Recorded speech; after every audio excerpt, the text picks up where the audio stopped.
Pour ceux qui me suivent sur les réseaux sociaux, vous devez déjà savoir que ce week-end c'était le festival d'Angoulême. Et pour ceux qui ne me suivent pas encore, allez-y, c'est très simple, Twitter, Instagram, #l'Artpenseur. Et oui, le festival de BD d'Angoulême a lieu tous les ans le dernier week-end de janvier. Et à ce festival, j'ai fait quelque chose d'horrible, j'ai succombé aux sirènes du capitalisme. C'est-à-dire que j'ai acheté toutes ces BD. Et c'est le sujet de cette vidéo, on en parle tout de suite.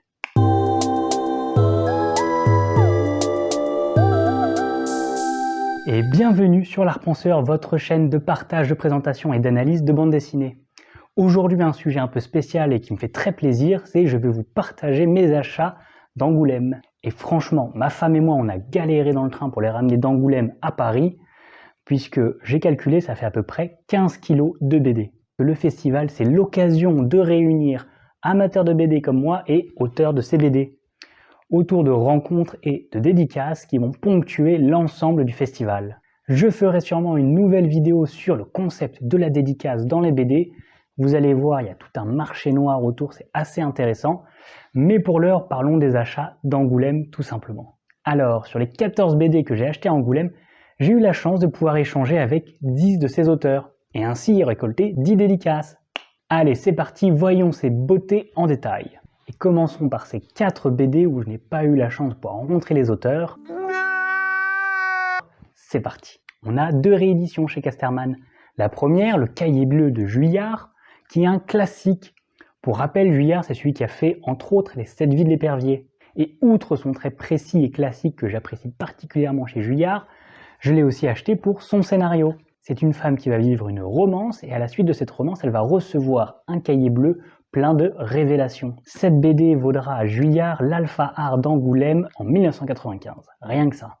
Et la seconde réédition, c'est donc l'histoire de l'écrivaine Anaïs Nin par Léonie Bischoff qui nous fait un trait majestueux ici.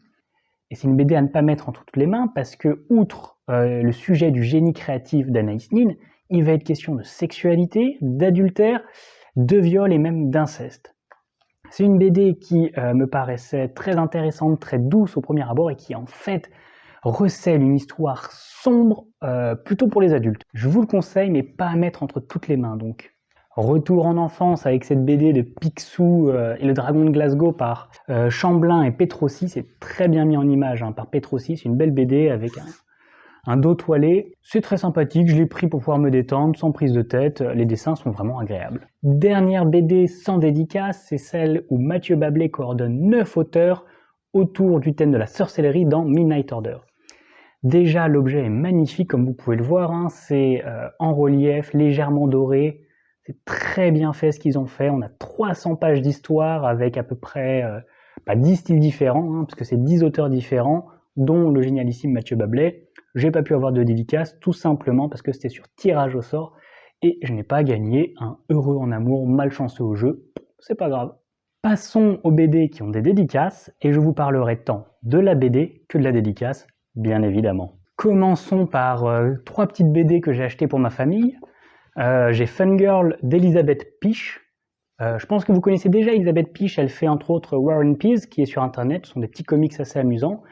Et là donc c'est l'histoire de Fungirl, une fille assez déjantée à l'humour corrosif qui va vivre des aventures un peu barrées.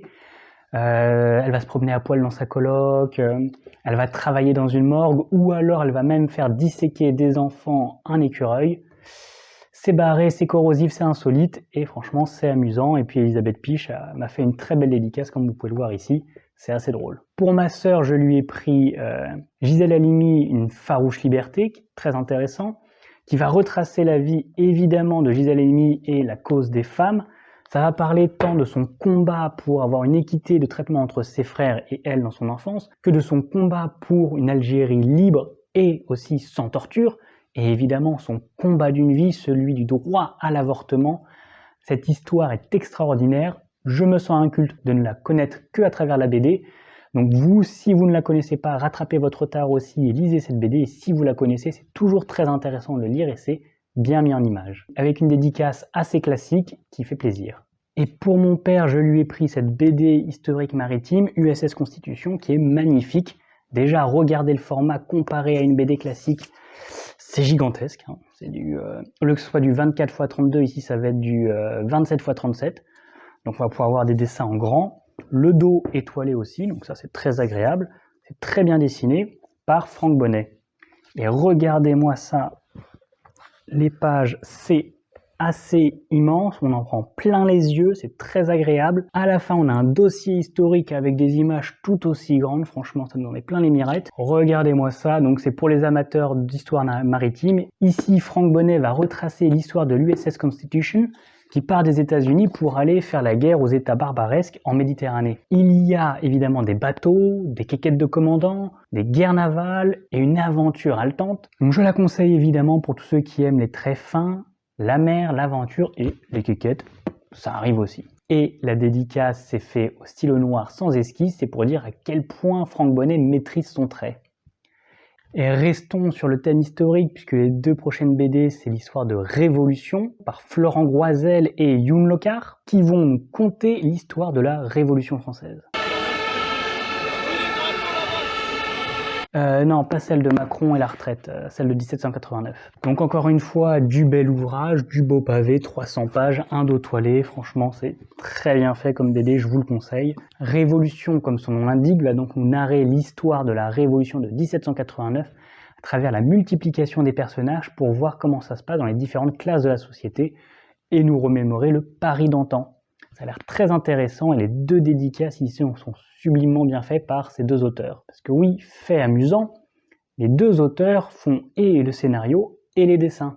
Autre aventure maritime et en moins réaliste, ici c'est Anna et l'Entremonde par Si et Marc Dubuisson, avec un dessin très rond, très coloré, très joli. Ça va nous conter l'histoire de Anna qui embarque dans un bateau sans faire exprès vraiment pour l'Entremonde. C'est conseillé pour tous les âges et le dessin de Si est vraiment magnifique, même en dédicace, regardez, c'est coloré, c'est agréable, c'est joyeux. Et puis Marc Dubuisson fait même une petite Anna très mignonne. Sinon, autre bel objet, ici par Florence Dupré-Latour, qui sortait entre autres son jumelle, que je vous conseille, mais j'ai été happé par ce petit livre-là, cette intégrale de 3 tomes de Capucin. Son côté rose flashy, le petit Capucin qui est au milieu, moi ça m'a appelé, ça avait l'air très drôle, et en effet, ça l'est. Je l'ai dévoré en à peine 2 jours. On suit l'histoire de Capucin, le fils du chevalier Gauvin de la Table Ronde, qui va être déshérité et qui va devoir s'en sortir par lui-même dans un monde assez hostile, tout en restant amusant. Et Capucin, il a un caractère de cochon, et donc ça va l'emmener sur des aventures sur plus de 300 pages.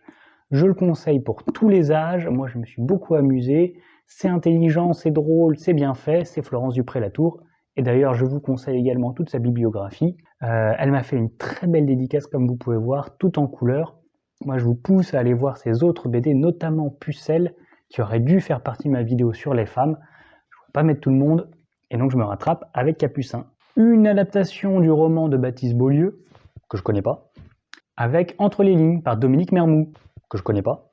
Ce qui m'a attiré, ce qui a attiré ma femme, c'est son sujet, le lien intergénérationnel entre un petit-fils et son grand-père. C'est un sujet qui est selon moi rarement abordé dans la bande dessinée, donc je me suis dit pourquoi pas. Les dessins sont assez intéressants, la dédicace est très bien faite, elle est jolie et en même temps intrigante, donc je vous en dirai des nouvelles quand je l'aurai terminé évidemment. Quittons les sentiers battus, quittons même la France, ras-le-bol, car les 2 dernières BD qui me restent à vous présenter viennent d'Europe de l'Est. Tout d'abord, l'intégrale de Pelote dans la fumée par le croate Miroslav Sekulic-Struja. Je le prononce mal, mais faut pas m'en vouloir. Un magnifique ouvrage, regardez la couverture, c'est légèrement en relief. Le dessin qui fait le tour de la couverture qui est sublime, ça fait penser à une peinture. En fait, nous, initialement, on avait découvert cet auteur Miroslav Sekulic-Struja avec son Pétard et Lisa, qui est génialissime, je vous le recommande. Et donc, quand on est passé sur le stand d'Actes Sud et qu'on a vu l'auteur qui était là en train de dédicacer sur cet ouvrage qui est magnifique, on a sauté dessus. Ça m'a l'air un peu plus sombre que Pétard et Lisa, mais c'est magnifique, je vous le conseille. Grosso modo, c'est l'auteur croate qui raconte un petit peu sa vie d'une manière un peu romancée, et ça a le goût, en fait, des romans français du XXe siècle, tels que Les Chemins de la Liberté, La Condition humaine ou La Nausée, c'est-à-dire des personnages forts qui évoluent dans une trame où on ressent une sorte de nostalgie philosophique. J'espère vous avoir donné envie de le lire, parce que moi j'ai envie de relire Pétard et Lisa, et j'ai hâte de lire Pelote dans la fumée. Et en prime, la dédicace sobre mais efficace. Et en fait, je lui parlais énormément avec l'auteur, c'est pour ça qu'elle n'a pas eu tellement le temps de dessiner, mais je suis très content, on a pu énormément échanger. Avant de passer à la dernière BD, je vous invite à liker la vidéo si vous appréciez mon contenu, à vous abonner, à mettre un petit commentaire et à partager si cela vous est possible. Ça m'aide énormément pour le référencement et également je lis vos commentaires, ça m'aide à continuer et à m'améliorer. On m'a parlé du son, du fil qui se voyait, des ombres, etc. Donc j'essaye petit à petit de m'améliorer et ça me fait vraiment plaisir de pouvoir vous lire et de voir que je suis un peu utile. Et aussi, comme je vous ai parlé au début de la vidéo, suivez-moi sur les réseaux Twitter et Instagram pour ne rien manquer de mes contenus. Last but not least, c'est Oscar Head par Branko Jelinek, qui est cette fois-ci tchèque, qui nous vient de République tchèque. Très bel ouvrage où il a mis plus de 8 ans pour aboutir à ce chef-d'œuvre. Il a été très primé justement en Europe de l'Est, notamment en Pologne. J'ai été attiré par la couverture évidemment, qui me fait un peu penser à ces mangas d'horreur style Junjito. C'est intriguant, l'histoire, pour vous résumer, je ne l'ai pas encore lu, mais le 4e de couverture m'a donné beaucoup envie. C'est l'histoire de Oscar Head qu'on va suivre dans sa pérégrination entre réalité et fantasme. Et Oscar Head, en fait, c'est un petit enfant ultra sensible qui va avoir une tendance à osciller entre réalité et rêve. Et donc moi, ça m'a beaucoup plu, cette prise de parti un peu barrée, qui nous vient d'Europe de l'Est, qui a été primé, avec des dessins somptueux. Et il est très très doué parce qu'il m'a fait une dédicace somptueuse en un rien de temps. Ce qui est dommage, c'est qu'il ne parlait pas tellement anglais, donc j'ai pas pu échanger avec lui, ou en tout cas il était concentré sur la dédicace, mais je me retrouve avec un très beau dessin et une magnifique bande dessinée, donc on en parle plus tard. Et voilà les amis, c'est déjà terminé. N'hésitez pas à me faire des retours, moi ça me fait plaisir et en plus ça m'aide à m'améliorer. N'oublions pas que le débat est toujours intéressant. Si ma présentation vous a donné envie d'acheter des BD, indiquez-le moi, ça me ferait plaisir de voir que oui, j'ai pu transmettre un peu de ma passion à des lecteurs. Bref, prenez soin de vous et de vos BD, et à bientôt.